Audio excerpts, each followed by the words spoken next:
Hey my loves, இன்னைக்கு நம்ம பார்க்க போற படம் என்னன்னா 2024 வெளியான வயசு எத்தனையாயி 30 அப்படின்னு ஹீரோ கிட்ட கொஸ்டின் கேட்கற மாதிரி இந்த படத்தோட டைட்டில வச்சிருக்காங்க. இது ஒரு மலையாள படங்க. இப்போதைக்கு மலையாளத்துல மட்டும் தான் அவைலபிளா இருக்கு. இந்த படத்தோட ஒன்லைனர் என்னன்னா, இவருக்கு திருமண வயசு கடந்துருச்சுங்க, இன்னும் கல்யாணம் ஆகல. பாக்குற பொண்ணுங்கலாம் இவருக்கு ஏஜ் ரொம்ப ஜாஸ்தி ஆயிடுச்சு அப்படின்னு சொல்லிட்டு ரிஜெக்ட் பண்ணிடுறாங்க. இவர் ஜாதகத்தை எல்லாம் சீட்டிங் பண்ணி ஒரு கல்யாணத்தை பண்ணிடணும்னு நினைக்கிறாரு. அதை தாண்டியும் சில பல காரணங்களை வச்சு பொண்ணுங்க இவரை ரிஜெக்ட் பண்ணிக்கிட்டே இருக்காங்க. சப்போஸ் ஏதாவது ஒரு பொண்ணு இவரை ஏத்துக்கிற மாதிரி வந்தது அப்படின்னா இவருடைய குடும்பத்தினர்கள் ஏதாவது ஏடாகூடம் பண்ணி விட்டாங்க. இந்த மாதிரி பொண்ணு பார்த்து விரக்தி அடைஞ்சு தற்கொலை பண்ற லெவலுக்கு போயிடுறாருங்க. அதுக்கப்புறம் ஒரு ஆசிரமத்தை சார்ந்த பொண்ணை வலுக்கட்டாயமா திருமணம் பண்ணிக்கிறாரு. அந்த பொண்ணை திருமணம் பண்ணிட்டு வீட்டுக்கு வந்ததுக்கு அப்புறம் தான் அந்த திருமணத்திலயும் ஒரு அதிர்ச்சி அவருக்கு காத்துக்கிட்டு இருந்திருக்குது. என்ன நடந்தது அப்படின்றத டீடைல்டா பார்க்கலாம். அதுக்கு முன்னாடி இல்ல நீங்களே சப்ஸ்கிரைப் பண்ணிடுவீங்க. நீங்க பார்த்துட்டு இருக்கிறது சரண் என்டர்டைன்மெண்ட். நான் தான் சரண். வாங்க வீடியோக்குள்ள போலாம். நம்ம ஹீரோடைய பேரு பிரிகேஷுங்க. இவர் ஒரு கிராமத்துல வாழ்ந்து வந்துகிட்டு இருக்காரு. ஹீரோடைய தங்கச்சிக்கு திருமண ஏற்பாடு பண்ணியிருக்காங்க. ஜம்முன்னு ஒரு மாப்பிளைய பார்த்து நல்லபடியா திருமணமும் நடந்து முடியுது. தங்கச்சிக்கு மாப்பிளை பார்த்து கொடுத்த புரோக்கர் சொல்றாரு, இவங்க கிட்ட ஒரே ஒரு ப்ரொஃபைலை மட்டும் தான் காட்டினேன், உடனே ஃபிக்ஸ் ஆயிடுச்சு. அதே மாதிரி நீ ஒரு கல்யாணத்தை பண்ணிக்கலாம்ல அப்படின்னு சொல்ல, இவர் கவர்மெண்ட் உத்தியோகத்துல இருக்கிறாரு, போலீஸா இருக்கிறாரு. அதனால உடனடியா எல்லாம் நடந்து முடிஞ்சிருச்சு. நான் ஒன்னும் கவர்மெண்ட் உத்தியோகத்திலேயோ போலீஸா இல்லல, ஒரு நாள் எனக்கும் மேரேஜ் நடக்கும் அப்படின்ற மாதிரி சொல்றாரு. பார்த்தா தங்கச்சிக்கு திருமணம் நடந்து 10 வருஷத்துக்கு மேல ஆயிடுச்சுங்க. இவரோட திருமண ஏஜையும் கடந்துகிட்டு இருக்காரு. இன்னும் இவருக்கு பொண்ணு கிடைச்ச பாடு இல்லங்க. ஹீரோ அவரோட ஃப்ரெண்டை கூப்பிட்டு ஒரு வக்கீல மீட் பண்றதுக்காக வராருங்க. அந்த வக்கீல் டிவோர்ஸ் ஸ்பெஷலிஸ்டா இருந்துட்டு இருக்காரு. அது மட்டும் இல்லாம பார்ட் டைமா திருமண புரோக்கராவும் இருக்கிறாரு போலங்க. நம்ம ஹீரோக்கு தான் பொண்ணே கிடைக்க மாட்டேதுல. அதனால இந்த வக்கீல் கிட்ட நீங்க டிவோர்ஸ் வாங்கி கொடுத்த கிளைண்ட்ஸ் இருக்காங்க இல்லையா, அதுல யாராவது ரெண்டாவது திருமணம் பண்ணிக்கணும்னு நினைச்சாங்கன்னா நான் ரெடியா தான் இருக்கிறேன், ப்ரொஃபைல் ஏதாவது இருக்குதா அப்படின்ற மாதிரி கேட்க, அந்த வக்கீலும் கைவசம் நிறைய ப்ரொஃபைல் வச்சிருக்காருங்க. அதுல மொதல் ப்ரொஃபைல் அம்மாவை கொலை பண்ண பார்த்தா அப்படின்னு ஒருத்தர் டிவோர்ஸ் வாங்கி இருந்திருக்காருங்க.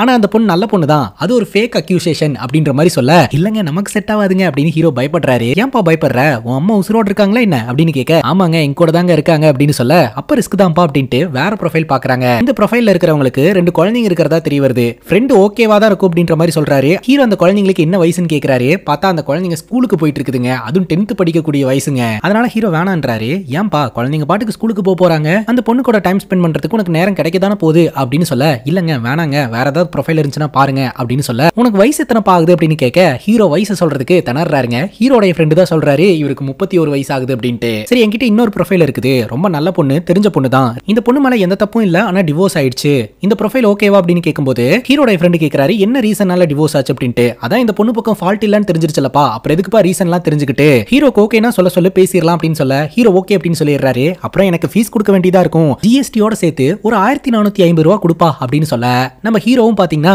ஒரு 1500 ரூபாய் எடுத்து கொடுக்குறாருங்க. சேஞ்ச் இல்லையே அப்படின்னு தேடிக்கிட்டு இருக்காரு. இல்ல பரவாயில்ல வச்சுக்கோங்க அப்படின்னு ஹீரோ சொல்றாரு. இல்லப்பா காசு விஷயத்துல கரெக்டா இருக்கணும் அப்படின்னு சொல்லிட்டு அவர் சேஞ்ச் தேடிக்கிட்டு இருக்கிற இந்த டைம்ல நம்ம ஹீரோக்கு புரோக்கர் கிட்ட இருந்து கால் வருதுங்க.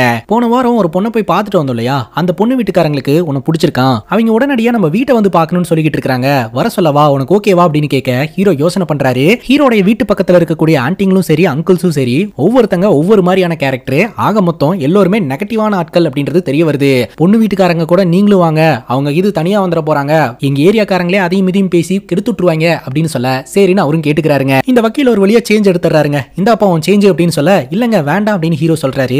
இங்க பாருப்பா காசு விஷயத்துல நான் ரொம்ப கரெக்டா இருப்பேன், அதனால காசை வாங்கிக்கோ அப்படிங்கும் போது, இல்லங்க எனக்கு வேற ஒரு பொண்ணு செட் ஆயிடுச்சு, உங்க சேஞ்ச் நீங்களே வச்சுக்கோங்க, என் காசை எடுத்துக்கிறேன் அப்படிங்கும் போது, இங்க பாருப்பா தம்பி, முடிவெடுக்கிறதுக்கு முன்னாடி ஒரு தடவைக்கு 100 தடவை யோசனை பண்ணிக்க, அதுக்கப்புறம் இந்த ப்ரொஃபைல் எல்லாம் கிடைக்காது பாத்துக்க அப்படின்னு சொல்ல, முடிவு எடுத்துட்டேன் அப்படின்னு சொல்லிட்டு அந்த இடத்தை விட்டு ஹீரோ கிளம்புறாருங்க.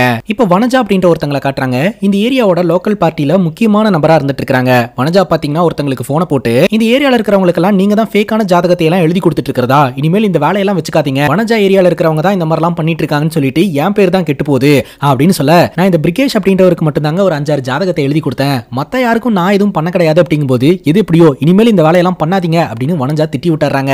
இப்போ நம்ம ஹீரோடைய வீட்டை பார்க்கணும் அப்படின்னு சொல்லிட்டு பொண்ணு வீட்டுக்காரங்க வந்திருக்காங்க. புரோக்கர் தாங்க கூட்டிட்டு வந்துட்டு இருக்காரு. அப்ப இந்த ஏரியால இருக்கிற ஆன்டி இடையில பூந்துட்டு, ஓ நீங்க தான் பொண்ணு வீட்டுக்காரங்களா, பிரிகேஷ வரன் பாக்குறதுக்காக வந்துட்டு இருக்கீங்களா, பிரிகேஷுக்கு எத்தனை வரன் பார்த்தோம் தெரியுமா, வந்தவங்க எல்லாம் அது சரியில்லை இது சரியில்லைன்னு ஏதாவது ஒன்று சொல்லி திருமணத்தை கேன்சல் பண்ணிக்கிட்டே இருந்தாங்க அப்படின்னு ஒரு சில விஷயங்களை எல்லாம் சொல்றாங்க. இவங்க பேசுற பேட்டர்ன் எந்த மாதிரி இருக்கு தெரியுமா, அப்படியே பாசிட்டிவா பேசுற மாதிரி நெகட்டிவா போட்டு விட்டுட்டு இருக்காங்க. இந்த ஆன்டி சொல்றதுக்கெல்லாம் பதில் சொல்லி புரோக்கரும் நம்ம ஹீரோக்கு முட்டு கொடுத்துட்டே வந்துகிட்டு இருக்காருங்க. பொண்ணு வீட்டுக்காரங்க நம்ம ஹீரோட வீட்டுக்குள்ளேயும் நுழையறாங்க.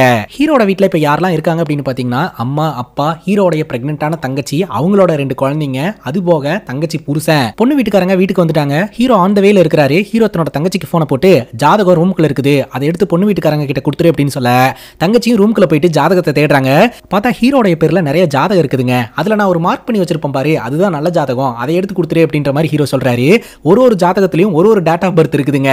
ஹீரோடைய மச்சான் பொண்ணு வீட்டுக்காரங்க கிட்ட இன்ட்ரோ ஆகுறாருங்க. நான் தாங்க ஹீரோடைய மச்சான், போலீஸ்ல இருக்கிறேன் அப்படின்னு சொல்ல உடனே குடும்பத்தினர்கள் இப்ப போலீஸ்ல இல்ல சஸ்பெண்ட் ஆயிட்டாரு அப்படின்னு டேமேஜ் பண்ணி விட்டுறாங்க.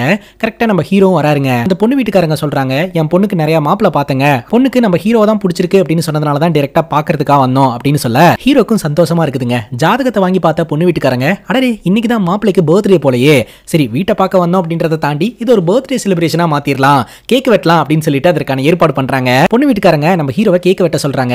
அப்ப ஹீரோடைய தங்கச்சி பையன் வீட்டுக்குள்ள இருந்து 40 போட்ட கேண்டில் எடுத்துட்டு வந்து கேக்ல சொருவி, யோ மாமா இப்ப ஊதியா அப்படின்னு சொல்ல பொண்ணு வீட்டுக்காரங்க பயங்கர ஷாக் ஆயிடுறாங்க. அப்ப மாப்பிளைக்கு 30 வயசு இல்லையா, 40 வயசு ஆகுதா, வயசை மறைச்சு ஏமாத்தி கல்யாணம் பண்ணலான்னு பாக்குறீங்களா, எவ்வளவு பெரிய ஃப்ராடுங்க நீங்க, நல்ல வேளை நாங்க தப்பிச்சோம் அப்படின்ற மாதிரி பயங்கர டென்ஷனாയി கத்த ஆரம்பிச்சிடுறாங்க. அப்போ புரோக்கர் முட்டு கொடுக்குறாரு, நீங்க நினைக்கிற மாதிரி இல்லங்க, அது மச்சானுக்கு வாங்கின கேண்டிலுங்க அப்படின்ற மாதிரி சொன்னாலும் அவங்க டென்ஷனாയി கிளம்பிடுறாங்க. ஹீரோக்கு ரொம்ப கஷ்டமா போயிருதுங்க. டே மாப்ள இங்க வாடா அப்படின்னு தங்கச்சி பையனை கூப்பிட்டு அங்க இருக்கிற கேக் எடுத்து மூஞ்சில ஃபுல்லா தேய்ச்சி விட்டுறாருங்க. அதுக்கப்புறம் நம்ம ஹீரோடைய மச்சானும் போயிட்டு குடிச்சிட்டு இருக்காங்க. அடுத்தடுத்து வரன்லாம் வருதுங்க. வரன் வராமலாம் இல்ல, ஆனா அதுல ஏதாவது ஒரு காரணத்தினால நிராகரிக்கப்பட்டுட்டே இருக்கிறாரு. இவருதான் நிராகரிக்கப்படுறாரு அப்படின்னு பார்த்தா சில பெண்களை இவரும் நிராகரிக்கிறாருங்க. ஃபார் எக்ஸாம்பிள் இவருக்கு ஏஜ் அதிகமானதுனால 2வது திருமணத்துக்கு ட்ரை பண்ணுவாங்க இல்லையா, அந்த மாதிரி ப்ரொஃபைல்லாம் வருது. இருந்தாலும் பார்க்கலான்ட்டு இவர் போறாரு. அங்க போய் பார்க்கும்போது அவங்களுக்கு 2 குழந்தை இருக்கும். அந்த ஒரு ரெஸ்பான்சிபிலிட்டி வச்சு இவரால வாழ்க்கை நடத்த முடியாது அப்படின்னு சொல்லிட்டு வேண்டான்ட்டு வந்துருவாரு. எல்லாம் ஓகே அப்படின்ற மாதிரி வந்ததுன்னு வைங்களேன், ஜாதகத்துல இந்த பொருத்தம் இல்ல அந்த பொருத்தம் இல்லன்னு சொல்லிட்டு கேன்சல் ஆயிரும். இந்த மாதிரி ஏகப்பட்ட பிரச்சனைகளை இவர் ஃபேஸ் பண்றாருங்க. மனுஷன் பொண்ணு பார்த்து நொந்து போய் உட்கார்ந்துகிட்டு இருக்காருங்க. அப்பதான் ஹீரோடைய ஃப்ரெண்ட் ஒருத்தர் வெளியூர்ல இருந்து வராரு, ஊருக்குள்ள இருந்து வராருங்க. நேத்து ஒரு கல்யாணத்துக்கு போயிருந்தாராம். பையனுக்கு வயசு 41, பொண்ணுக்கு வெறும் 19 வயசாம். அந்த பொண்ணு ரொம்ப அழகா இருந்தது, இஷ்டப்பட்ட அந்த பையனை கல்யாணம் பண்ணிக்கிச்சு அப்படின்னு சொல்ல, என்னடா சொல்ற அப்படின்ற மாதிரி நம்ம ஆள் பாத்துக்கிட்டு இருக்காப்ல. இங்கதான் ஒரு கல்யாணத்தை பண்ணணும் அப்படின்னா ஏகப்பட்ட விஷயங்களை பார்ப்பாங்க, அங்க அந்த அளவுக்கு எல்லாம் பார்க்க மாட்டாங்களா, அங்க நம்ம பொண்ணு தேடணும்னா கண்டிப்பா பொண்ணு கிடைக்கும் அப்படின்னு சொல்ல நம்ம ஹீரோ அங்க பொண்ணு தேடலாம் அப்படின்ற மாதிரி சொல்லிடுறாருங்க.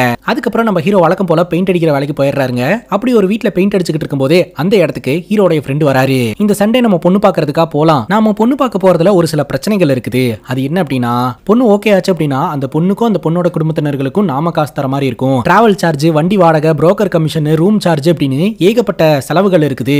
இதுக்கெல்லாம் உன்கிட்ட காசு இருக்குது அப்படின்னா நம்ம போலாம் அப்படின்ற மாதிரி சொல்ல, ஹீரோ கிட்ட காசு இல்ல, பட் கல்யாணம் பண்ணிக்கணும்னு ரொம்ப ஆசையா இருக்குது, அதனால எனக்கு எல்லாம் ஓகே அப்படின்ற மாதிரி சொல்லிடுறாரு. வீட்ல இருந்து சேர்த்து வச்ச காசெல்லாம் எடுக்கிறாரு, அம்மா கிட்ட காசு வாங்குறாரு, வெளியில கடன் வாங்குறாரு, ஓரளவுக்கு அமௌண்ட்டை தேத்திடுறாருங்க. அதுக்கப்புறம் இவங்க எல்லாருமே டிராவல் பண்றாங்க. அந்த ஒரு பர்டிகுலர் ஊரையும் ரீச் பண்றாங்க. அங்க ஒரு புரோக்கர் இருக்கிறாருங்க. இந்த இடத்துல இருந்து இன்னும் நம்ம 14 கிலோமீட்டர் டிராவல் பண்ணணும், இங்கேயே நம்ம ஃப்ரெஷ் அப் ஆயிட்டு சாப்பிட்டுட்டு போனா கரெக்டா இருக்கும், போங்க அந்த கடையில சொம்பு வாங்கிக்கோங்க அப்படின்றாரு. பொண்ணு பார்க்க போறதுக்கு எதுக்குங்க சொம்பு வாங்கணும் அப்படின்னு கேட்க, பொண்ணு பாக்குறதுக்கு இல்லப்பா சொம்பு, இந்த ஊர்ல கக்கூசே கிடையாது, அதனால சொம்பு வாங்கிட்டு காட்டுக்குள்ள போங்க அப்படின்ற மாதிரி சொல்ல ஹீரோவும் பயங்கர ஷாக் ஆகுறாரு. கக்கூஸ் இல்லாத ஊருக்குள்ள பொண்ணு எடுக்கிறதா அப்படின்ட்டு. ஹீரோட ஃப்ரெண்டு சொல்றாரு, அதெல்லாம் ஒரு மாதிரி வைபா தாண்டா இருக்கும், வாடா போலாம் அப்படின்னு சொல்லி கூட்டிட்டு போயிட்டு இருக்காருங்க. அதுக்கப்புறம் ஃப்ரெஷ் அப் ஆயிட்டு இவங்க நேரா ஒரு கோயிலுக்கு போறாங்க. அந்த கோயில பாத்தீங்கன்னா சாமியெல்லாம் கும்பிட்டு பூஜை பண்ணணும், அங்க ஒரு அமௌண்ட்டை கொடுங்க அப்படின்ற மாதிரி சொல்லி அங்க ஒரு அமௌண்ட்டை கொடுத்துட்டு அங்க இருந்து கிளம்புறாங்க. அப்ப இந்த புரோக்கர் சொல்றாருங்க, இங்க இருந்து கொஞ்சம் தூரத்துல ஒரு பொண்ணு இருக்குது, அந்த பொண்ணுக்கு 100 ஏக்கர்ல குறுமிளகு தோட்டம் இருக்கு, 60 மாடு இருக்குது, அவங்க பொண்ணு கொடுக்கறதுக்கு ரெடியா இருந்துட்டு இருக்காங்க, உனக்கு ஓகேனா உடனடியா போய் பார்த்து பேசி முடிச்சிடலாம் அப்படின்னு சொல்ல ஹீரோவும் ஓகே அப்படின்னு சொல்றாரு. உடனடியா பொண்ணு பாக்குறதுக்காக அந்த பொண்ணோட வீட்டுக்கு போறாங்க. பொண்ணு வெளியில துவச்சுக்கிட்டு இருக்கும். ஹீரோடைய மச்சான் கேட்கிறாரு பொண்ணு ஓகேவா அப்படின்ட்டு. டபுள் ஓகே அப்படின்னு ஹீரோ சொல்லிடுறாரு. அதுக்கப்புறம் ஃபார்மாலிட்டிஸ் எல்லாம் பேசலான்ட்டு அங்க போய் உட்காந்துருப்பாங்க. அப்பதான் பாத்தீங்கன்னா பொண்ணே வரும். பொண்ணு பாக்குறதுக்கு கொஞ்சம் குண்டா இருக்குங்க. இவங்க தான் பொண்ணா, அப்ப வெளியில வேலை பார்த்துட்டு இருந்தது யாரு அப்படின்னு கேட்க, அது இந்த வீட்டோட வேலைக்காரி அப்படின்னு சொல்ல ஹீரோக்கு ஷாக்கா இருந்துட்டு இருக்குங்க. அந்த புரோக்கர் அந்த பொண்ணை பத்தி சொன்னது ஒண்ணு, இங்க வந்து பார்க்கும்போது அந்த பொண்ணு வேற மாதிரி இருக்கு அப்படின்னு சொல்லிட்டு ஹீரோ டென்ஷன் ஆகி வேண்டாம் அப்படின்ட்டு அங்க இருந்து கிளம்புறாரு. அப்போ இந்த புரோக்கர் பாத்தீங்கன்னா, சரி ஓகே இந்த பொண்ணு இல்லனா என்ன, ஊருக்குள்ள வேற பொண்ணுங்க இருக்காங்க, நான் கூட்டிட்டு போய் காட்டுறேன் அப்படின்னு சொல்லிட்டு ஊருக்குள்ள இருக்கிற சின்ன சின்ன பொண்ணுங்களையா காமிச்சிட்டு இருக்காரு. ஹீரோ டென்ஷன் ஆயிடுறாரு. இந்த பொண்ணையெல்லாம் கல்யாணம் பண்ணனா போக்சோ சட்டத்துல கூட்டிட்டு போய் உள்ள வச்சிருவாங்க. அதை தாண்டி எங்க ஏரியால வனஜான ஒரு அக்கா இருக்காங்க, அந்த அக்கா கல்ச்சருக்கு ரொம்பவே இம்பார்ட்டன்ட் கொடுக்குறவங்க, அது இல்லாம லோக்கல் பார்ட்டியில இருக்காங்க, அந்த அக்காக்கு மட்டும் தெரிஞ்சதுன்னா என்ன மிதிச்சே போடுவாங்க அப்படின்ற மாதிரி ஹீரோ சொல்றாருங்க. ஃபைனலா ஒரு பொண்ணு இருக்குதுங்க, அந்த பொண்ணை போய் பார்க்கலாம் அப்படின்னு சொல்லிட்டு அந்த பொண்ணோட வீட்டுக்கு போறாங்க. ஆனா அந்த பொண்ணுக்கு பாத்தீங்கன்னா கன்னடம் மட்டும் தான் தெரியும், வேற லாங்குவேஜ் தெரியாது அப்படின்ற மாதிரி சொல்ல, சரி பார்க்கலாம்னு சொல்லிட்டு அந்த பொண்ணோட வீட்டுக்கு போய் பாக்குறாங்க. அந்த பொண்ணு இவர் எதிர்பார்த்த மாதிரி இருக்குதுங்க. அந்த பொண்ணோட பேரு காவேரி. ட்விஸ்ட் என்னன்னா அந்த பொண்ணுக்கும் தலைவனை ரொம்ப பிடிச்சு போயிருதுங்க. இது வரைக்கும் தலைவனை யாருமே பிடிச்சிருக்குன்னு சொன்னதே இல்ல. முறையா இந்த பொண்ணு சொன்னதை கேட்டு இவரு ரொம்ப சந்தோஷப்படுறாரு. கூட வந்தவங்க சும்மா இருக்காம பையனுக்கு கார் இருக்குது, அது இருக்குது, இது இருக்குதுன்னு சொல்லிட்டு பொண்ணு வீட்டுக்காரங்களை இம்ப்ரெஸ் பண்றதுக்கு சில பல விஷயங்களை எல்லாம் சொல்லிடுறாங்க. பேசிக்கா நம்ம ஹீரோக்கு மலையாளம் மட்டும் தான் தெரியும், அந்த பொண்ணுக்கு கன்னடம் மட்டும் தான் தெரியும். சோ லாங்குவேஜ் இவங்க ரெண்டு பேருக்கு இடையில பேரியரா இருக்குது. இருந்தாலும் பரவாயில்ல அப்படின்னு சொல்லிட்டு கல்யாணத்துக்கு ஓகே சொல்லிடுறாருங்க. ஆல்ரெடி ஹீரோட ஃப்ரெண்டு சொல்லியிருந்தார் இல்லையா, சோ பொண்ணு ஓகே ஆச்சு அப்படின்னா அந்த பொண்ணு வீட்டுக்காரங்களுக்கு நாம பணம் தர மாதிரி இருக்கும் அப்படின்னு சொல்லிட்டு கடன் வாங்கிட்டு வந்தார் இல்லையா, அந்த பணத்தை எல்லாம் தந்துடுறாருங்க. அதுக்கப்புறம் நம்ம ஹீரோ ரொம்ப சந்தோஷமா ஊருக்கு வராருங்க. மேக்கப் எல்லாம் போட்டுக்கிறாரு. அதாவது கல்யாணக்கெல்லாம் வந்துருச்சுங்க. இந்த ஒரு சூழ்நிலையில காவேரி வந்து போன் பண்றாங்க, அதுவும் வீடியோ கால். இவர் காவேரியை பார்த்து பயங்கரமா சைட் அடிச்சுக்கிட்டு இருக்காரு. அப்ப காவேரி பேசுறது எதுவுமே இவருக்கு புரிய மாட்டேது. உடனடியா போனை கொண்டாந்து அவரோட ஃப்ரெண்டு கிட்ட கொடுத்து காவேரி என்ன சொல்றா அப்படின்றத கொஞ்சம் கேட்டு சொல்லேண்டா அப்படின்னு சொல்ல ஹீரோட ஃப்ரெண்டு வாங்கி அந்த பொண்ணு கிட்ட பேசுறாரு. அப்பதான் தெரிய வருது ஹீரோ கிட்ட கார் இருக்கு அப்படின்னு சொல்லிட்டு வந்தாங்க இல்லையா, அந்த காரை பார்க்கணும்னு காவேரி கேட்டுட்டு இருக்காங்க. ஹீரோ கிட்ட காரே இல்லங்க. ஹீரோ அப்படி இப்படின்னு சமாளிச்சு நான் அப்புறம் கூப்பிடுறேன் அப்படின்னு போனை கட் பண்ணிடுறாரு. இப்போ பொண்ணு வீட்டுக்காரங்க மாப்பிள்ளை வீட்டை பார்க்கணும் அப்படின்னு சொல்லிட்டு கிளம்பி வந்திருக்காங்க. வீட்டுல எல்லா ஏற்பாடும் நடந்துட்டு இருக்குதுங்க. வனஜாக்கா தான் பாத்தீங்கன்னா முன்னாடி இருந்து இந்த பொண்ணு வீட்டுக்காரங்க கிட்ட பேசுறாங்க. இந்த ஊருக்குன்னு கலாச்சாரம் பண்பாடுன்னு எல்லாமே இருக்குது, அதுக்கு ஏத்த மாதிரி அந்த பொண்ணு நடந்துக்கணும் அப்படின்ற மாதிரிலாம் சொல்லிட்டு சோ திருமணத்தை எப்படி நடத்த போறாங்க, யார் எவ்வளவு செலவு பண்ணணும் அப்படின்றத பத்தி எல்லாம் டிஸ்கஸ் பண்ணிட்டு இருக்காங்க. பொண்ணு வீட்டுக்காரங்க மட்டும் தான் வந்திருக்காங்க, பொண்ணு வரல. அந்த டைம்ல பாத்தீங்கன்னா வனஜாக்கு வீடியோ கால்ல வருது பொண்ணு. அந்த பொண்ணு கிட்ட வனஜா பேசிட்டு ஹீரோடைய அம்மா கிட்ட கொண்டு போய் போனை காட்டுறாங்க. இங்க பாருங்க உங்களோட மருமக லைன்ல இருக்கா, பேசுங்க அப்படின்னு சொல்ல போனை வாங்கி பார்த்த ஹீரோடைய அம்மா பயங்கர ஷாக் ஆயிடுறாங்க. பேசிக்கா காவேரி நைட் ட்ரெஸ்ல இருக்கும்போது தான் வீடியோ கால் பண்ணி இருந்திருப்பாங்க. இவ்வளவு மாடர்னான பொண்ணு நம்ம குடும்பத்துக்குலாம் செட்டே ஆகாது, அவளை கூட்டிட்டு வந்து நான் இங்க வச்சு நான் என்ன பண்ண போறேன் அப்படின்ற மாதிரி அவங்க அம்மா பயங்கரமா சத்தம் போட ஆரம்பிச்சிடுறாங்க. அதுவும் வெளியில வந்து பயங்கரமா கத்திடுறாங்க. ஹீரோ சொல்றாரு அது நைட் ட்ரெஸ்ஸுமா, அந்த பொண்ணு எல்லாரும் இப்படி மாடர்னா இருக்காது அப்படின்னு சொன்னாலும் அவங்க அம்மா கேட்கற மாதிரி இல்ல, பயங்கரமா கத்திடுறாங்க. அதனால பொண்ணு வீட்டுக்காரங்க எங்க பொண்ணு உங்களுக்கு தரதா இல்ல அப்படின்னு சொல்லிட்டு கிளம்பி போயிடுறாங்க. ஹீரோட வாழ்க்கையில முறையா ரெண்டு பக்கமே ஓகேயான ஒரு சம்பந்தங்க இது. கடைசி நேரத்துல அம்மானால இப்படி போச்சு அப்படின்னு சொல்லிட்டு ரொம்பவே வருத்தப்படுறாரு. சுத்தி இருக்கக்கூடிய எல்லாருமே கல்யாணம் பண்ணிக்கிட்டாங்க, இவரு மட்டும் தாங்க சிங்கிளா இருந்துட்டு இருக்காரு. இவருக்கு இன்னும் கல்யாணம் ஆகல, பொண்ணு கிடைக்க மாட்டேதுன்னு சொல்லிட்டு ரொம்பவே ஃபீல் பண்ணிட்டு இருக்காரு. அதை யாருமே புரிஞ்சுக்க மாட்டேன்றாங்க. எல்லாரும் அவங்கவுங்க வாய்க்கு வந்தபடி பேசுறாங்க. குறிப்பா ஹீரோட அப்பா இருக்கிறார் இல்லையா, உனக்கு அவ்வளவு அவசரமா கல்யாணம் பண்ணிக்கணும்னு ஆசை இருந்துச்சுன்னா போய் வாழை மரத்தை கல்யாணம் பண்ணிக்க அப்படின்ற மாதிரிலாம் பேசுறாருங்க. அவருக்கு ரொம்ப கஷ்டமா இருக்குது. இப்ப ஹீரோடைய மச்சான் ஃப்ரெண்ட்ஸ் எல்லாருமே பாத்தீங்கன்னா ஹீரோக்கு சரக்கு ஊத்தி கொடுத்து சமாதானப்படுத்திக்கிட்டு இருக்காங்க. அப்போ போதையில நம்ம ஹீரோ ஒரு விஷயத்த சொல்றாருங்க. இவரோட வாழ்க்கையிலயும் ஒரு காதல் கதை இருந்துதான். 4ஆம் கிளாஸ் படிக்கும் போதே சுலு அப்படின்ற ஒரு பொண்ணை வளைச்சு காதலிச்சதா சொல்றாருங்க. அந்த பொண்ணு மேல நான் பைத்தியமா இருந்தேன் அப்படின்ற மாதிரி சொல்றாருங்க. ஹீரோட மச்சான் சொல்றாரு இந்த கதையெல்லாம் இப்ப நினைச்சு என்னடா ஆயிர போகுது, அந்த பொண்ணுக்கு தான் ஆல்ரெடி கல்யாணம் ஆயிடுச்சுல அப்படிங்கும் போது யார் சொன்னா கல்யாணம் ஆயிடுச்சுன்ட்டு, அவளுக்கு இன்னும் கல்யாணம் ஆக கிடையாது, கவர்மெண்ட் வேலைக்காக ட்ரை பண்ணிக்கிட்டு இருக்கா, அவளுக்கு ஒரு அண்ணன் 4 தங்கச்சி இருக்கிறாங்க, அவங்க அண்ணன் கொஞ்சம் டெரரான ஆள் தான் அப்படின்ற மாதிரி சொல்ல அவளுக்கு இன்னும் கல்யாணம் ஆகல, உனக்கு விருப்பம் இருந்ததுன்னா ட்ரை பண்ணுடா அப்படின்ற மாதிரி ஹீரோட ஃப்ரெண்டு சொல்ல ஹீரோ சொல்றாரு நீங்கெல்லாம் என் கூட நிப்பீங்க அப்படின்னா நான் தைரியமா ட்ரை பண்றேன் அப்படின்னு சொல்ல நாங்க நிக்கிறோம்டா நீ ட்ரை பண்ணு அப்படின்ற மாதிரி ஹீரோட ஃப்ரெண்ட் சொல்றாருங்க. அதுக்கப்புறம் நம்ம ஹீரோ இந்த சுலு அப்படின்ற ஒருத்தங்கள பயங்கரமா ஃபாலோ பண்றாரு, பாட்டு பாடுறாரு, டான்ஸ் ஆடுறாரு, இம்ப்ரெஸ் பண்றதுக்கு என்னென்னமோ பண்றாருங்க. சுலுவும் கூப்பிட்டு பேசுறாங்க, நீ எதுக்கு என் பின்னாடி இப்படி சுத்திக்கிட்டு இருக்க, துல்கர் சல்மான் மாதிரி டான்ஸ் ஆடிக்கிட்டு பாட்டு பாடிக்கிட்டு இருக்க அப்படிங்கும்போது அதுக்கு ஹீரோ சொல்றாரு 4ஆம் கிளாஸ் படிக்கும் போதே எனக்கு உன் மேல காதல் வந்துருச்சு, நான் உன்னை அப்ப இருந்து காதலிச்சுக்கிட்டு இருக்கிறேன், சோ உனக்கு ஓகே அப்படின்னா நம்ம 2 பேரும் கல்யாணம் பண்ணிக்கலாம் அப்படின்ற மாதிரி ஒரு ப்ரொபோஸ் பண்றாருங்க. சுலு என்ன சொல்றாங்கன்னா நான் கல்யாணம் பண்ணா ஒரு கவர்மெண்ட் ஆபீசர் தான் கல்யாணம் பண்ணுவேன், அவன் 10th ஃபெயில் ஆயிருந்தாலும் பரவாயில்ல ஆனா கவர்மெண்ட் உத்தியோகத்தில் இருக்கணும், அப்படி ஒரு ஆளை தான் கல்யாணம் பண்ணுவேன் அப்படின்னு சொல்ல ஹீரோ சொல்றாரு இப்போ நான் ஃபர்ஸ்ட்ல இருந்து கவர்மெண்ட் எக்ஸாம் எழுதி பாஸ் பண்ணி கவர்மெண்ட் ஜாப் கிடைக்கிறதெல்லாம் ரொம்ப கஷ்டம் அப்படின்னு சொல்றாரு. அப்புறம் என்ன உனக்கே தெரியுதுல கிளம்பு அப்படின்ற மாதிரி சொல்லிட்டு அவங்க பாட்டுக்கு அந்த இடத்துல இருந்து கிளம்பிடுறாங்க. சுலு வேலைக்கு ஜீப்ல தான் கிளம்புறாங்க. அப்படி ஜீப்ல போய்கிட்டு இருக்கும் போதே பாத்தீங்கன்னா நம்ம ஹீரோ அந்த ஜீப்ல தொங்கிட்டு வந்துகிட்டு இருப்பாரு. ஹீரோ கூட சேர்ந்து இந்த பக்கம் ஒரு ஆளு அந்த பக்கம் ஒரு ஆள் நின்னுட்டு இருப்பாங்க. அப்ப ஹீரோக்கு பக்கத்துல இருக்கக்கூடிய நபர் வேணும்னே சுலுவோட உடம்புல உரசிட்டே வந்துகிட்டு இருப்பாருங்க. ஆனா சுலுவோட கண் பார்வைக்கு ஹீரோ தான் உரசற மாதிரி தெரியும். உடனே வண்டியை நிப்பாட்ட சொல்லி ஜீப்ல இருந்து இறங்கி வந்து என்னடா இவ்வளவு கேவலமா நடந்துக்கிற அப்படின்ற மாதிரி ஹீரோவை பிடிச்சி அடிச்சிடறாங்க. அதுக்கப்புறம் அங்க இருக்கிற எல்லாருமே ஒண்ணு கூடி ஹீரோ போட்டு அடிக்க ஆரம்பிச்சிடறாங்க. இது நாள் வரைக்கும் ஹீரோ ஃபீல் பண்ணிருப்பாரு, ஆனா கண்ணுல இருந்து கண்ணீர் வந்திருக்காது. ஆனா இந்த ஒரு இன்ஸ்டன்ட்ல ஹீரோட கண்ணுல இருந்து கண்ணீரே வந்துருங்க. மனுஷனுக்கு கல்யாணம் பண்ணணும்னு ஆசை இருக்கே தவிர இந்த மாதிரிலாம் நடந்துக்க மாட்டாருங்க. மன உளைச்சல்ல குடிச்சிட்டு ராத்திரி வீட்டுக்கு வராருங்க. வீட்டு வாசல்ல ஒரே கூட்டமா இருந்துட்டு இருக்கு. இந்த வனஜாக்காக்கு இந்த விஷயம் தெரிய வந்திருக்கும் போல இவங்க வீட்டுல பிரச்சனை பண்றதுக்காக வனஜாக்கா வந்திருக்காங்க. ஹீரோ குடிச்சிட்டு வரதை பார்த்துட்டு இந்த ஒரு சூழ்நிலையில அவன்கிட்ட என்னாலாம் பேச முடியாது, நாளைக்கு காலையில வரேன் அப்படின்ட்டு அங்கிருந்து கிளம்பிடுறாங்க. ஹீரோ அந்த இடத்துக்கு வந்த உடனே ஹீரோட தங்கச்சி சீமார் எடுத்து அடி அடின்னு அடிச்சிட்டு இருக்காங்க.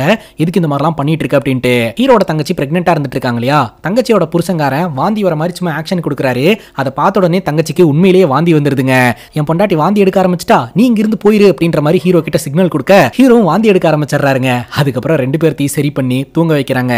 நடுராத்திரி நம்ம ஹீரோ கண் முழிக்கிறாருங்க. இப்ப நார்மலா தான் இருக்கிறாரு. பார்த்தா வெளியில ஹீரோடைய மச்சாங்காரன் அப்படியே தூக்கத்திலேயே உளறிக்கிட்டு இருக்கிறாரு.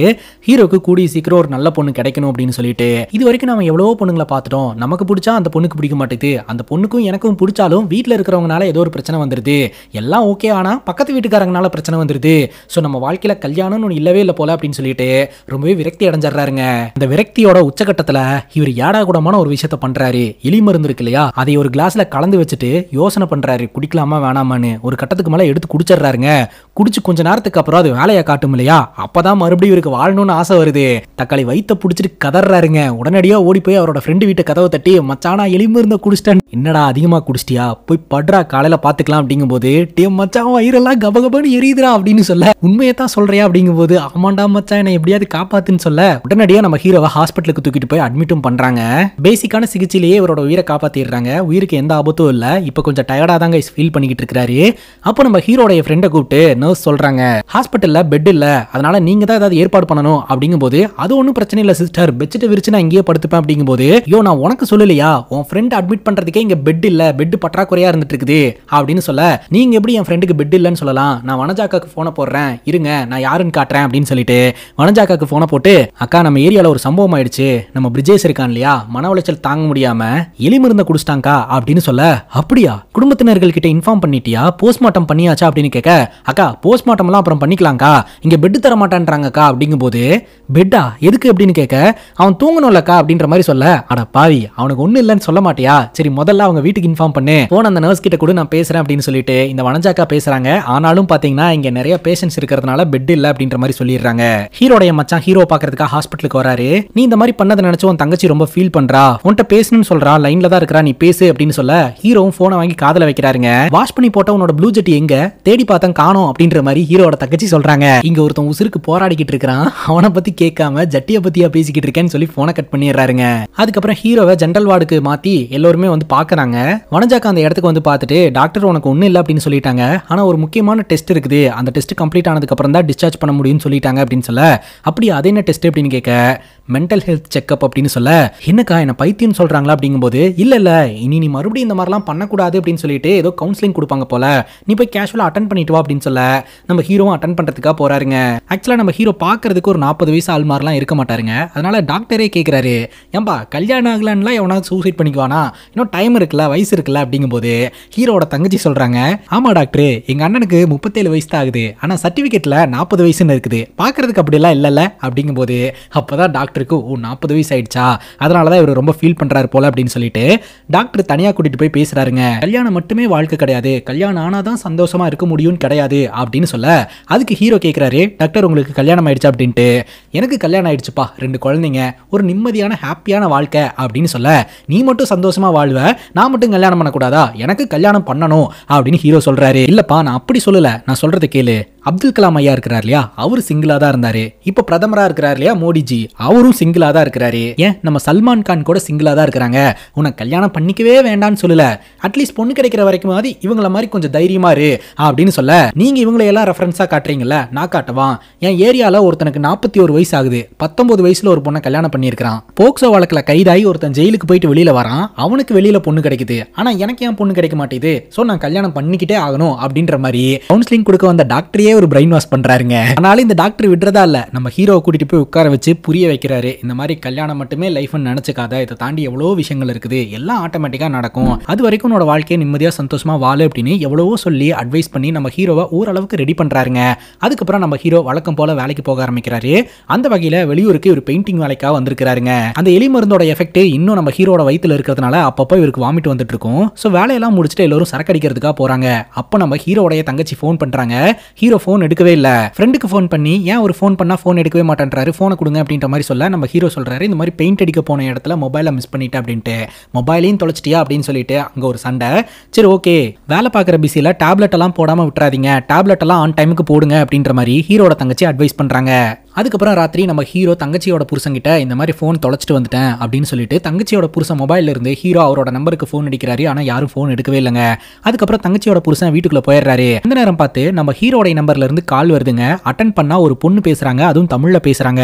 இது ஏதோ கிராஸ் டாக்கா இருக்கும் போல அப்படின்னு சொல்லிட்டு இவர் கட் பண்றாரு. அதை ஹீரோட தங்கச்சி பார்த்துட்டு யார் ஃபோன் பண்ணது, எதுக்காக ஃபோனை கட் பண்ணீங்க, ஃபோனை கொடுங்க அப்படின்னு சொல்லிட்டு ஃபோனை வாங்கி பார்த்தா கடைசியா வந்த கால்ல நம்ம ஹீரோடைய பேர் தான் மென்ஷன் ஆயிருக்குது. அப்போ ஹீரோட பேர் போட்டு யாரோ ஒரு பொண்ணு கூட பேசிக்கிட்டு இருக்கீங்க யார் அப்படின்னு சொல்லிட்டு பட்டுன்னு அவங்க ஃபோன் அடிச்சா ஒரு பொண்ணு தமிழ்ல பேசிக்கிட்டு இருக்குது. அக்கா நான் பேசுறது கேக்குதா அப்படின்னு அவங்க சொல்லிக்கிட்டு இருக்க, இந்த பக்கம் நம்ம ஹீரோட தங்கச்சி அவங்க புருஷன்கிட்ட பயங்கரமா சண்டை போட்டுட்டு இருக்காங்க. எவ்வளவு நாளா இது நடந்துட்டு இருக்குது, எங்க தமிழ் பொண்ணோட ஃபோன் நம்பரை எங்க அண்ணனோட நேம்ல சேவ் பண்ணி வச்சுட்டு கூத்தடிச்சுக்கிட்டு இருக்கிறியா நீ, நான் பிரெக்னெண்டா இருக்கிறதுனால உனக்கு என் மேல பாசம் குறைஞ்சிருச்சா அப்படின்னு பயங்கரமா சண்டை போட்டுட்டு இருக்காங்க. அதுக்கப்புறம் தான் நம்ம ஹீரோடைய மச்சானும் புரிய வைக்கிறாங்க, இந்த மாதிரி என்னோட மொபைல் மிஸ் ஆயிடுச்சு, அதை யாரோ ஒரு பொண்ணு எடுத்திருக்கும் போல, அந்த பொண்ணு தான் கால் பண்ணியிருக்கு அப்படின்ட்டு. தொடர்ந்து ஃபோன் பண்ணி பேசும்போது தான் தெரிய வருது ஹீரோ ரீசெண்டா ஒரு ஆசிரமத்துக்கு பெயிண்ட் அடிக்கிறதுக்காக போயிருந்திருக்காருங்க. ஸோ அந்த ஆசிரமத்தில் இவரோட மொபைலை மிஸ் பண்ணிட்டு வந்திருக்காரு. அதை ஒரு பொண்ணு எடுத்து வச்சிருந்திருக்குது. ஹீரோ சொல்றாரு, சரிங்க போனை பத்திரமா வச்சுக்கோங்க, நாளைக்கு நான் வந்து வாங்கிக்கிறேன் அப்படிங்கும்போது, இல்லைங்க ஆசிரமத்துக்குள்ள ஆண்களுக்கெல்லாம் அலோடே கிடையாது, அது மட்டும் இல்லாம நீங்க நினைச்சாலாம் ஆசிரமத்துக்குள்ள வந்துட முடியாது, அதிகாலை 4 மணிக்கு இந்த ஆசிரமத்தோடைய காம்பவுண்ட் கிட்ட வந்து நின்றுங்க, நான் போன் எடுத்துட்டு வரேன் அப்படின்னு சொல்லும் போது, அந்த டைம்ல அவ்வளவு தூரம் எல்லாம் என்னால வர முடியாது அப்படின்னு சொல்ல, அப்ப நான் போனை சுவிச் ஆஃப் பண்ணி வச்சிடறேன், ஆசிரமத்தில் மொபைல் எல்லாம் அலோட் கிடையாது அப்படிங்கும்போது, இல்லைங்க நான் அந்த டைமுக்கே வந்து மொபைலை வாங்கிக்கிறேன் அப்படின்னு சொல்லிட்டு அதிகாலை 4 மணிக்கு இங்கிருந்து கிளம்பி போன் வாங்குறதுக்காக அந்த ஆசிரமத்துக்கிட்ட போய் வெயிட் பண்ணிட்டு இருக்காருங்க. பார்த்தா அந்த ஆசிரமத்தோட காம்பவுண்டுக்குள்ள இருந்து ஃபர்ஸ்ட் பேக் வந்து விழுகுது. அதுக்கப்புறம் அந்த பொண்ணு காம்பவுண்ட் ஏறி குதிச்சு வெளியில வருது. என்னடா அது போனை கொடுக்க வர மாதிரியே தெரியலையே அப்படின்ற மாதிரி யோசனை பண்ணிக்கிட்டு இருக்காரு. அந்த பொண்ணு வண்டி எடுங்க அப்படின்ற மாதிரி சொல்லிக்கிட்டு இருக்குது. ஏமா நான் போன் வாங்குறதுக்கு தானே வந்தேன், போனை கொடு நான் கிளம்புறேன் அப்படின்ற மாதிரி சொல்ல, தரங்க நம்ம இங்கிருந்து ஃபர்ஸ்ட் கிளம்பிடலாம், எனக்கு வேற வழி தெரியல, நான் இங்கிருந்து தப்பிச்சு போயே ஆகணும் அப்படின்ற மாதிரி சொல்ல, எனக்கு தேவையில்லாத பிரச்சனை எல்லாம் வேண்டாமா, நீ முதல் என் போனை கொடு நான் கிளம்புறேன் அப்படின்ற மாதிரி சொல்ல, சரின்ட்டு அந்த பொண்ணு போனை கொடுத்துருதுங்க. ஹீரோ வண்டி எடுத்துட்டு அங்கிருந்து கிளம்புறாரு. அப்போ அந்த வண்டியோட மிரர்ல அந்த பொண்ணு அங்க நின்னுட்டு இருக்கிறத இவர் கவனிக்கிறாரு. ஹீரோக்கு இன்னும் திருமணம் ஆகல அப்படின்னு சொல்லிட்டு எவ்வளவோ பேரு இவரோட மனசை காயப்படுத்தினாங்க இல்லையா, அதெல்லாமே ஹீரோட மைண்ட்ல வந்துட்டு போயிட்டு இருக்கு. இந்த பொண்ணுக்கு இந்த ஆசிரமத்துல இருக்கிறதுக்கு விருப்பம் இல்ல போல, இங்கிருந்து தப்பிச்சு போறதுக்கு தான் ட்ரை பண்ணிட்டு இருக்கு, இந்த பொண்ணுக்கு வேற வழி இல்ல, சோ நாம ஹெல்ப் பண்ணி நம்ம கல்யாணம் பண்ணிக்கலாம் அப்படின்ற மாதிரி ஒரு முடிவு எடுக்கிறாருங்க. அந்த பொண்ணு கிட்ட இங்க வா அப்படின்னு கூப்பிடுறாரு. அந்த பொண்ணு வருது. இந்த மாதிரி நான் போறதுக்கு தங்கறதுக்கெல்லாம் எனக்கு இடம் தெரியல, அடுத்து நான் என்ன பண்ண போறேன்னு தெரியல, பொங்கல் வரைக்கும் நான் எங்கேயாவது ஸ்டே பண்ணி ஆகணும், அதுக்கப்புறம் நான் என்னோட லைஃபை பார்த்துப்பேன் அப்படின்ற மாதிரி அந்த பொண்ணு சொல்றாங்க. அந்த பொண்ணை நான் ஹீரோயினே சொல்றேன். ஹீரோ சொல்றாரு, உடனே நான் என் வீட்டுக்கே கூட்டிட்டு போறேன், ஆனா ஒரு கண்டிஷன் இருக்குது அப்படின்னு சொல்றாரு. என்ன கண்டிஷன் அப்படின்னா, இந்த ஆசிரமத்தில் இருக்கிறவங்க ஒயிட் அண்ட் ஒயிட்ல இருப்பாங்க இல்லையா, அதாவது கல்யாணம் பண்ணிக்க மாட்டாங்க, அவங்க வாழ்க்கையை சிங்கிளாவே வாழ்வாங்க, அவங்களோட லைஃபை கடவுளுக்கு அர்ப்பணிக்கிறதா சொல்லி கடவுள் சம்பந்தப்பட்ட வேலைகள் எல்லாம் பார்த்துட்டு அவங்களோட லைஃபை வாழ்ந்துகிட்டு இருப்பாங்க, ஒயிட் அண்ட் ஒயிட்ல இருப்பாங்க. ஹீரோ சொல்றாரு, நான் என் வீட்டுக்கு கூட்டு போறேன், ஒரு மலையாளத்து பொண்ணு மாதிரி நீங்க வரணும் அப்படின்னு சொல்லிட்டு ஓணம் சாரி எல்லாம் கட்ட வச்சு நம்ம ஹீரோ அவரோட ஏரியாக்குள்ள கூட்டிட்டு போக எல்லாருமே குறுகுறுன்னு பாக்குறாங்க. என்ன இவனோட வண்டியில ஒரு பொண்ணு உட்காந்துக்கிட்டு இருக்கு அப்படின்ட்டு, இவனுக்கு இப்படி ஒரு அழகான பொண்டாட்டியா அப்படின்ற மாதிரியும் இந்த ஏரியால இருக்கிறவங்க எல்லாம் பேச ஆரம்பிக்கிறாங்க. அதுக்கப்புறம் இந்த விளக்கெல்லாம் வச்சு வலது கால் எடுத்து வச்சு உள்ள போவாங்க இல்லையா, சோ அந்த சடங்கெல்லாம் நடந்துகிட்டு இருக்குது.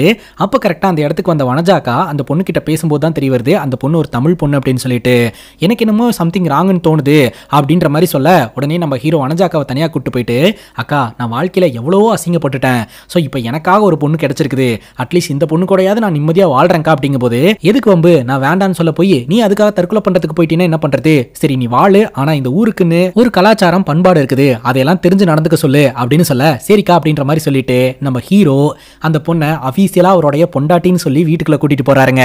இந்த ஏரியால இருக்கிற எல்லாருமே நம்ம ஹீரோடைய மேரேஜை கிராண்டா செலிப்ரேட் பண்ணணும் அப்படின்னு சொல்லிட்டு பக்காவா எல்லாம் கிராண்டா செலிப்ரேஷன்லாம் பண்ணி இவங்க 2 பேருக்கான முதலிரவுக்கான ஏற்பாடும் பண்ணி வைக்கிறாங்க. ஆனா ஹீரோக்கும் ஹீரோனுக்கும் மட்டும்தானே தெரியும், ஸோ இந்த கல்யாணம் வந்து ப்ராப்பரான கல்யாணமே கிடையாது அப்படின்ட்டு. காலையில பேசினது இங்க நடந்த விஷயத்தையெல்லாம் பெருசா நினைச்சுக்காதீங்க அப்படின்ற மாதிரி ஹீரோ சொல்றாரு. அதுக்கு ஹீரோன்னு சொல்றாங்க, எனக்கு எப்படியாவது பொங்கல் வரைக்கும் வெளியில இருந்தே ஆகணும், அதனால எனக்கு எந்த பிரச்சனையும் இல்ல அப்படின்ற மாதிரி ஹீரோன்னு சொல்லிடுறாங்க. அவங்க கீழே படுத்துக்கிறேன் அப்படின்ற மாதிரி சொல்றாங்க. அதெல்லாம் ஒன்றும் பிரச்சனை இல்லைங்க, நீங்க மேல படுத்துக்கோங்க, நான் கீழே படுத்துக்கிறேன் அப்படின்ற மாதிரி சொல்லிட்டு ஹீரோ படுத்து தூங்கிடுறாருங்க. அதிகாலையில யாரோ ஒருத்தங்க மந்திரம் சொல்ற மாதிரியான சத்தமெல்லாம் கேக்குது. பட்டுன்னு வீட்டுல இருக்கிற எல்லாருமே கண்முழிச்சிடுறாங்க. ஹீரோவும் கண்முழிச்சிடுறாரு. பார்த்தா வேற யாரும் இல்லைங்க, நம்ம ஹீரோயின் தான். அவங்க இந்த ஆசிரமத்துல இருந்து பழக்கம் இல்லையா, அதனால காலையில பிரேயர் பண்ணி அதே மாதிரி காலையில எந்திரிச்சு பிரேயர் பண்ணிக்கிட்டு இருக்காங்க. உடனடியா நம்ம ஹீரோ எல்லார்கிட்டையும் வந்து சமாதானப்படுத்துறாரு, சமாளிக்கிறாரு. சரிப்பா என்ன வேணா பண்ணிட்டு போட்டோம், மத்தவங்களை டிஸ்டர்ப் பண்ணாம பண்ண சொல்லிக்க அப்படின்ற மாதிரி சொல்லிடுறாங்க. அதுக்கப்புறம் நம்ம ஹீரோயின் எப்போதுமே வெள்ளப்புடவை கட்டுறாங்க, கையில காதுல கழுத்துல அப்படின்னு எதுவுமே போடல. இதை கவனிச்ச நம்ம ஹீரோட அம்மா ஹீரோட தங்கச்சி கிட்ட, உன் கழுத்துல இருக்கிற செயினையாவது கொடுத்துரு, அவ போட்டுக்கிட்டும், ஏன் எம்டி கழுத்தோட இருக்கிறா அப்படின்னு சொல்ல, நம்ம ஹீரோயின் பாத்தீங்கன்னா நான் இதெல்லாம் வியர் பண்ணிக்க மாட்டேன் அப்படின்ற மாதிரி சொல்லிடுறாங்க. சரி ஹீரோனை ஷாப்பிங் கூட்டிட்டு போயிட்டு 4 கலர் புடவையாவது வாங்கி தரலாம் அப்படின்னு சொல்லிட்டு அங்க போய் கலர் புடவைகள் எல்லாம் எல்லாம் காட்டினா அங்கேயும் நம்ம ஹீரோயின் வெள்ளை புடவையை தான் தேர்ந்தெடுக்கிறாங்க. ஏங்க இந்த புடவை எடுக்கிறீங்க, வேற கலர் எடுத்துக்கோங்க அப்படின்னு தங்கச்சி சொன்னாலும் எனக்கு இதுதான் பிடிச்சிருக்கு, நான் இதுதான் வியர் பண்ணுவேன் அப்படின்ற மாதிரி சொல்லிடுறாங்க. அது மட்டும் இல்லாம அங்க இருக்கிற சேல்ஸ் ரெப்ரசன்டேட்டிவ் கிட்ட பேசும்போது தான் தெரிய வருது நம்ம ஹீரோனுக்கு ட்ரெஸ்ஸிங் சென்ஸை பத்தின எந்த ஒரு நாலேஜுமே இல்லை அப்படின்னு சொல்லிட்டு. ஒருவேளை இந்த பொண்ணு தமிழ்நாட்டில் ஏதோ ஒரு குக்கிராமத்துல இருந்து வந்திருக்குமோ அப்படின்ற மாதிரி நம்ம ஹீரோட தங்கச்சி யோசனை பண்ணிட்டு இருக்காங்க. சரி சாப்பிட்றதுக்கு வெளியில போலாம் அப்படின்னு சொல்லிட்டு ஒரு இடத்துக்கு போயிட்டு ஃப்ரைடு சிக்கன் ஆர்டர் பண்றாங்க. அந்த சிக்கனை பார்த்ததும் நம்ம ஹீரோயின் பாத்தீங்கன்னா தனியா வேற ஒரு டேபிள்ல போய் உட்காந்துறாங்க. என்னாச்சு அப்படின்னு கேட்கும்போது நான் இதெல்லாம் சாப்பிட மாட்டேன் அப்படின்ற மாதிரி சொல்றாங்க. சரி சாப்பிடலான்னா ஒன்றும் பிரச்சனை இல்லை அப்படின்னு சொல்லிட்டு அதுக்கப்புறம் இவங்க படம் பார்க்கறதுக்காக போறாங்க. ஸோ தியேட்டர்ல எல்லாரும் போய் உட்காரும் போது தியேட்டர்ல பயங்கரமா சவுண்டு கேட்குது இல்லையா, அந்த சத்தம் வந்து எனக்கு பிடிக்கல, நான் எல்லாம் இப்படி உட்காந்து பார்க்க மாட்டேன் அப்படின்னு சொல்லிட்டு அவங்க பாட்டுக்கு வெளியில வந்துடுறாங்க. ஹீரோவும் துணைக்கே வெளியில வந்துடுறாருங்க. தங்கச்சி சொல்றாங்க இந்த பொண்ணு என்ன இப்படி இருக்குது, அண்ணனுக்கு எப்படிதான் இந்த பொண்ணை பிடிச்சதுன்னு தெரியல, இந்த பொண்ணு ஒரு கிராமத்து பொண்ணு மாதிரி பண்ணிக்கிட்டு இருக்குது அப்படின்ற மாதிரி சொல்லிக்கிட்டு இருக்காங்க. அது உங்க அண்ணனோட பிரச்சனை, நம்ம படம் பார்க்கலாம் அப்படின்ற மாதிரி நம்ம மச்சாங்காரன் சொல்லிடுறாருங்க. அதுக்கப்புறம் அப்படியே நாட்கள் நகர ஆரம்பிக்குதுங்க. பேசிக்கா நம்ம ஹீரோ ஒரு ஃபேக் மேரேஜ் தான் பண்ணியிருக்காரு அப்படின்ற விஷயம் இந்த கிராமத்தினர்கள் யாருக்குமே தெரியாது. 14 நாளுக்கு அப்புறம் நம்ம ஹீரோனும் இந்த இடத்த விட்டு போயிருவாங்க. இந்த 14 நாள் முடியறதுக்கு இன்னும் ஒரு 4 நாள் தான் கைஸ் இருக்குது. ஸோ இவ்வளோ நாள் நம்ம ஹீரோயின் கூட இருந்தார் இல்லையா, ஸோ இந்த ஒரு டைம்லேயே ஹீரோக்கு ஹீரோயின் மேலே காதல் வந்துருச்சுங்க. இன்னும் 4 நாள் தான் இருக்குது இவ போறதுக்கு, அதுக்கு முன்னாடி நான் கிட்ட காதலை சொல்லிடவா அப்படின்னு அவங்க வீட்டில் இருக்கக்கூடிய ஆட்டுக்கிட்ட பேசிக்கிட்டு இருக்கிறாருங்க.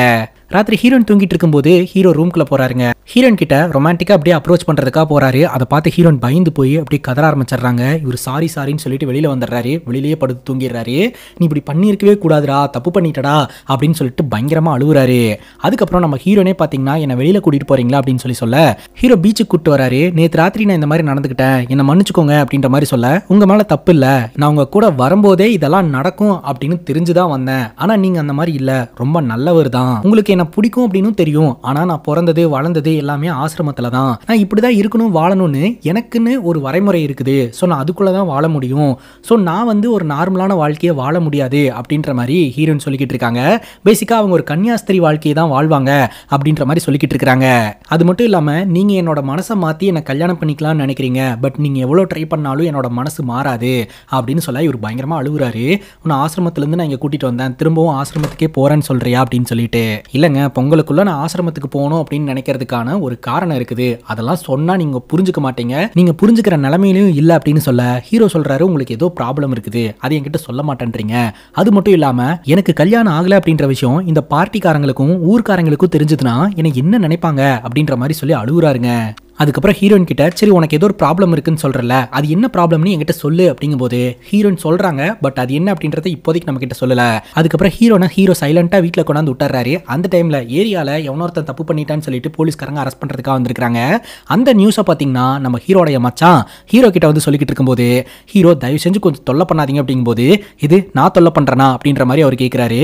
ஒரு 2 நாள் எனக்கு பாரமா இல்லாத மாதிரி இருங்க அப்படின்ற மாதிரி சொல்ல பிரிஜேஷ் என்னடா இப்படி பேசிக்கிட்டு இருக்க, நான் தான் உனக்கு பாரமா இருந்துகிட்டு இருக்கேனா, நான் இங்க இருக்கிறது தான் உனக்கு பிரச்சனையா, என்னாலதான் உனக்கு எல்லா பிரச்சனையும் நடந்துகிட்டு இருக்குதா, உன்னோட எல்லா பிரச்சனையிலையும் நான் தாண்டா அவன் கூட இருந்திருக்கேன் அப்படின்னு சொல்லிட்டு அவர் பயங்கரமா ஆர்கியூமெண்ட் பண்ணிட்டு இருக்காருங்க. உன் தங்கச்சியை கல்யாணம் பண்ணிட்டு போனனே எனக்கு ஏதாவது நீ பண்ணினியா, டௌரின்னு ஏதாவது உனக்கு கொடுத்தியா, நானும் இது வரைக்கும் நான் ஏதாவது உன்கிட்ட வந்து கேட்டிருப்பனா, ஆனா என்ன போய் இங்க பாரமா இருக்குன்னு சொல்லிக்கிட்டு இருக்கேன் அப்படின்ற மாதிரி சொல்லி பயங்கரமா சண்டை போடுறாரு. எல்லாருமே பாத்துக்கிட்டு இருக்காங்க. ஹீரோ ஏதோ ஒரு விஷயத்த நினைச்சு ரொம்ப டிப்ரெஷன்ல இருந்துட்டு இருக்காருங்க. இவர் கத்துறதெல்லாம் அவர் காதலே ஒழுகல, தயவு செஞ்சு இங்க இருந்து போயிடுறா அப்படின்ற மாதிரி மச்சான திட்டிடுறாரு. மச்சானும் ரொம்ப டென்ஷனாகி அங்கிருந்து கிளம்பிடுறாருங்க. மச்சான் கோவத்துல போயிட்டு பயங்கரமா குடிக்க ஆரம்பிக்கிறாரு. அப்படி குடிக்கும் போது நம்ம ஹீரோவோட எல்லா விஷயத்த பத்தியும் மச்சானுக்கு நல்லாவே தெரியும். அதாவது நம்ம ஹீரோ இந்த மாதிரி சீட் பண்ணி தான் கல்யாணம் பண்ணியிருக்கிறாரு அப்படின்ற விஷயம் மச்சானுக்கு தெரியும். அந்த விஷயத்த போதையிலேயே சொல்றாருங்க. ஓ அப்படியா செய்தி, ஆசிரமத்தில் இருக்கக்கூடிய ஒரு பொண்ணை வலுக்கட்டாயமா கல்யாணன்ற பேர்ல இவன் கூட்டிட்டு வந்து வச்சிருக்கானா அப்படின்னு சொல்லிட்டு போய் பார்ட்டி ஆளுங்க கிட்ட எல்லாம் சொல்ல பார்ட்டி ஆளுங்களுக்கெல்லாம் இந்த விஷயம் தெரிய வந்து பெரிய பிரச்சனை ஆயிருதுங்க. அந்த வனஜாக்கா பாத்தீங்கன்னா பயங்கரமா திட்டுறாங்க. எந்த ஆசிரமத்துல இருந்துடா அவளை தூக்கிட்டு வந்த, நாளை பின்ன போலீஸ் கேஸ் எல்லாம் ஆச்சுன்னா யாரா பதில் சொல்லுவா அப்படின்ற மாதிரி கேட்கறாங்க. அந்த பார்ட்டி ஆளுங்கெல்லாம் நம்ம ஹீரோ போட்டு அடி நடிச்சுட்டு இருக்காங்க. சோ நம்ம ஹீரோனை வீட்டுக்குள்ள போய் தேடி பார்க்கும்போது நம்ம ஹீரோனை காணோம். நாளைக்கு காலையில அந்த பொண்ணு அந்த ஆசிரமத்துக்கு போய் சேரலன்னா உன்னை சும்மா விட மாட்டோம் அப்படின்ற மாதிரிலாம் மிரட்டுறாங்க. அடி வாங்கிட்டு இருந்த ஹீரோ டப்புன்னு நின்று எல்லாத்திட்டையும் எதிர்த்து கேள்வி கேட்க ஆரம்பிக்கிறாங்க. நான் இப்படி ஒரு தப்பு பண்ணிட்டேன்னு எல்லாரும் வந்து கேள்வி கேட்கறீங்களே, நீங்களாம் அவ்வளவு உத்தமனவங்களாடா, எனக்கு கல்யாணம் ஆகல அப்படின்னு நான் கதறிக்கிட்டு இருக்கேன், என்னோட ஜாதகத்தை சேஞ்ச் பண்ணணும் அப்படின்னு சொல்லி 65,000 ரூபாய் பணம் வாங்குற நீ இல்ல, நீ இப்படின்னா இன்னொருத்தன் வரன் காட்டுறேன் அப்படின்ற பேர்ல பிரச்சனை இருக்கக்கூடிய ப்ரொஃபைலா தேடி கண்டுபிடிச்சு கொண்டாந்து என்கிட்ட கொடுத்துட்டு ஏகப்பட்ட பணத்தை எங்க கிட்ட இருந்து வாங்கினது மட்டும் இல்லாம என்ன முழுசா மன உளைச்சலுக்கு உள்ளாக்கி இருக்க. இல்ல 15 வருஷமா நான் பொண்ணு தேடிக்கிட்டு இருந்திருக்கேன், என்னைக்காவது ஒரு நாள் ஏதாவது ஒரு தப்பான விஷயத்த பண்ணி இருந்திருக்கேனா, இப்போ இந்த பொண்ணை நான் கூட்டிட்டு வந்தேன் அப்படின்ற மாதிரி எல்லோரும் பஞ்சாயத்து பண்ணிட்டு இருக்கீங்க இல்லையா, நான்லாம் அந்த பொண்ணை கூட்டிட்டு வர கிடையாது, அவளாதான் என் கூட வர அப்படின்ட்டு வந்தா. பக்கத்து வீட்டுக்காரங்க எதிர்த்த வீட்டுக்காரங்க அப்படின்னு சொல்லிட்டு யாராவது எனக்கு பாசிட்டிவா பேசி இருந்திருப்பீங்களா? கல்யாணம் ஆனதுலேருந்து இவனுக்கு கல்யாணம் ஆயிடுச்சு இவனுக்கு கல்யாணம் ஆயிடுச்சுன்னு பேசியே அவன் என்னை விட்டு போயிட்டா. அவன் இப்போ என் கூட இல்ல.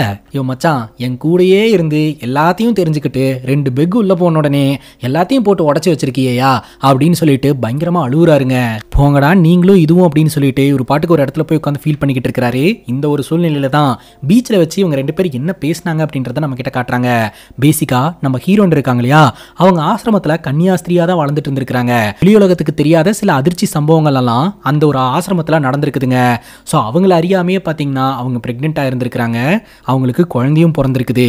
குழந்தை பிறந்து கொஞ்சம் வளர்ந்ததுக்கு அப்புறம் அந்த ஆசிரமத்தில் இருக்கிறவங்க அந்த குழந்தைய வேற ஒரு ஆசிரமத்துக்கு கடத்திடுறாங்க.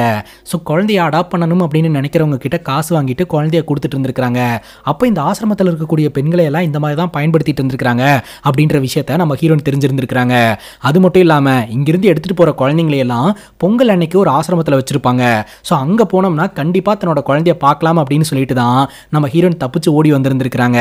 அந்த ஆசிரமத்தில் அவங்களுக்கு பிறந்த குழந்தைய பார்த்தீங்கன்னா அவங்கள அக்கான்னு தாங்க கூப்பிடும். ஏன்னா அந்த ஆசிரமத்தில் இந்த குழந்தை யாருக்கு பிறந்தது அப்படின்னு அம்மாக்கும் தெரியாது, அந்த குழந்தைக்கும் தெரியாது. இந்த மாதிரி சில பல அநியாயங்கள் எல்லாம் அந்த ஆசிரமத்தில் நடந்துட்டு இருந்திருக்குது. இவங்க வெளியில தப்பிச்சு வந்ததற்கான காரணமே பொங்கல் அன்னைக்கு ஒரு பர்டிகுலர் ஆசிரமத்தில் செலிப்ரேஷன் நடக்கும். அங்கே இந்த குழந்தைங்கலாம் வருவாங்க. ஸோ அங்கே போனோம்னா நம்மளோட குழந்தைய கூட்டிட்டு வந்துடலாம் அப்படின்னு சொல்லிட்டு தான் இவங்க தப்பிச்சு வந்திருந்திருக்காங்க. ஸோ இந்த விஷயம்லாம் தெரிஞ்சுதான் நம்ம ஹீரோ ரொம்பவே உடஞ்சு போயிருந்திருக்காருங்க. இப்போ ப்ரெசன்ட் சுச்சுவேஷனில் நம்ம ஹீரோ பார்த்தீங்கன்னா எங்கேயோ வெளியில் போயிருக்கிறாரு.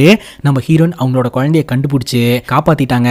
ஆனால் அந்த குழந்தையோட அப்பா யாரு அப்படின்னு அந்த பொண்ணுக்கு தெரியாதுங்க. ஆனால் நம்ம ஹீரோ அங்கே போய் நிற்கிறாரு. நம்ம ஹீரோனை ஏற்றுக்கிறாரு, ஹீரோயினோட குழந்தையும் ஏற்றுக்கிறாரு.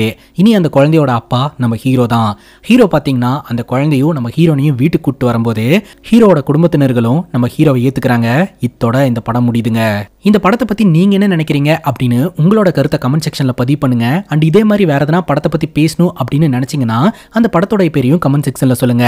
இதே மாதிரி வேற ஒரு நல்ல வீடியோல வந்து சந்திக்கிறேன். Love you guys, take care and cheers.